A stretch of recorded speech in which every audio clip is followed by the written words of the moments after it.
এই নোটিশটার আজকে বেলা 12টায় ডেকেছে। এই যে না, কেন যাবে?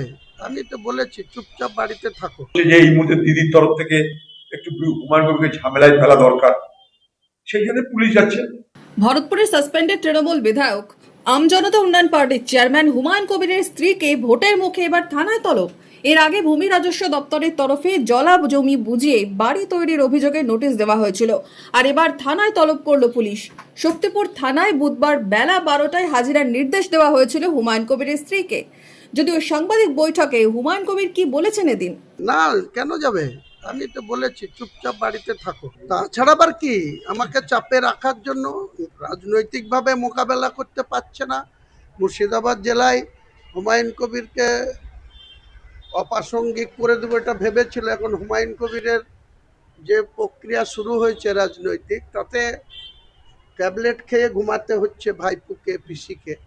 উল্লেখ্য, এর আগে হুমায়ুন কবিরের মেয়ের শ্বশুর বাড়ির সম্পত্তি বাজেয়াপ্ত করেছে পুলিশ। আর এবার হুমায়ুন ইস্যুতে কি বললেন বহরমপুরের প্রাক্তন সাংসদ অধীর চৌধুরী? কিন্তু যেহেতু এখন দিদির মনে হয়েছে যে হুমায়ুন কবির তার জন্য ছোটখাটো চিন্তার কারণ হতে পারে, অতএব তাকে জব্দ করতে কি করতে হবে?